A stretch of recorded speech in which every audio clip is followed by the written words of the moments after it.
You know that feeling, right? That silent panic when you know you have to speak English. You understand everything that's being said, you've got the words in your head, but then when it's your turn to talk, poof, it's all gone. If that sounds even a little bit familiar, I promise you, you are not alone.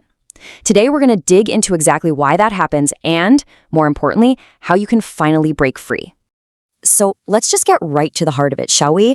Why does your mind just completely freeze up like that? It's got to be one of the most frustrating feelings in the world, and millions of people go through the exact same thing. But here's what you really need to hear. It is not a sign that you're failing. It's a reaction to something happening much, much deeper inside. And wow, this quote just nails that feeling perfectly, doesn't it? It's a physical thing. Your heart starts racing, your mind just goes blank. It's a real anxiety that totally takes over and turns what should be a simple chat into this massive, impossible mountain to climb. Yeah, we're calling this the silent struggle for a reason. Because for so many of us, it's a battle we fight completely on the inside, all by ourselves. But what if I told you that this struggle, it has almost nothing to do with how good your English actually is? This right here, this is the absolute key. The fear you feel isn't about whether you use the right preposition or the perfect verb tense, no way. It's about what speaking English represents in that moment. The risk of being judged, the chance of being embarrassed, and that crushing pressure to be absolutely perfect. So if it's all about that fear, then let's unmask it. Let's stare it right in the face.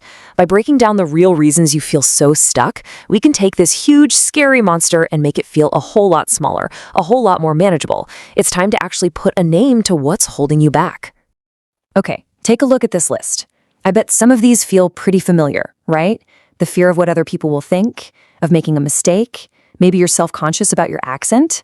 These are the real culprits, the hidden drivers that cause that silence. And seeing them listed like this, it proves it's not just you. This is a shared human experience. Let's tackle the biggest one first, the fear of being judged. Think about it. When you speak your native language, you're just you. You're confident, you're relaxed. But the second you switch to English, it can feel like you've been pushed onto a stage with a spotlight on you, and everyone's a critic. And this is that little voice inside your head, isn't it? That constant loop of what-if questions. It just creates this spiral of anxiety that literally blocks your brain's ability to do what it already knows how to do, which is just to speak. The problem isn't your English, it's this insane pressure you're putting on yourself. And that leads us right into the next huge hurdle, this deep-seated fear of making mistakes. So many of us have this dangerous idea that in order to speak English, we have to speak it perfectly. And that mindset, it turns speaking from a tool to connect with people into a test that you feel like you're failing over and over again. I really want you to stop and let this one sink in. Mistakes are not your enemy. They are not a sign of failure. They are the evidence, the proof that you are trying, that you are growing, that you are learning. Every single fluent speaker you look up to, trust me, they've made thousands of mistakes to get where they are. They just learned not to be afraid of them. And that brings us right here, to the turning point. This is it. This is the single most important shift in thinking you can possibly make. It's all about completely changing the goal you're aiming for. This chart just lays it all out perfectly. Look on the left. That's the old goal, perfection. It's all about trying not to make mistakes, which just creates anxiety and freezes you up. It's a dead end. But now, look at the right.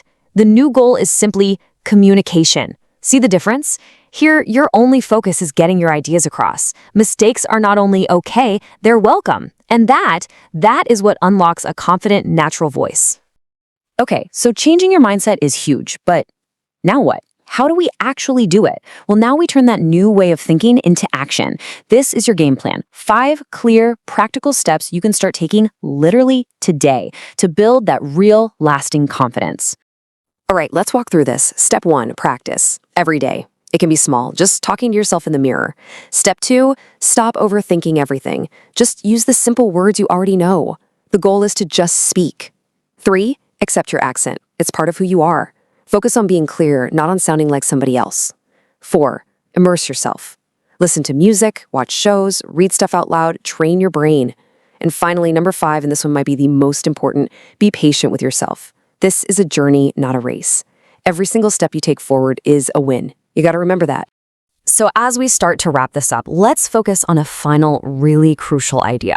After all the fear, after all the practice, what's the whole point? It's about finally unlocking something that is already inside of you, just waiting to come out. This is everything. The world is not out there waiting for you to deliver a flawless, grammatically perfect performance. It's not. The world is waiting for your ideas, your humor, your personality, your stories. It's just waiting for you to connect and to communicate. So what do you do the next time you feel that fear start to creep in? You remember this. Speak anyway.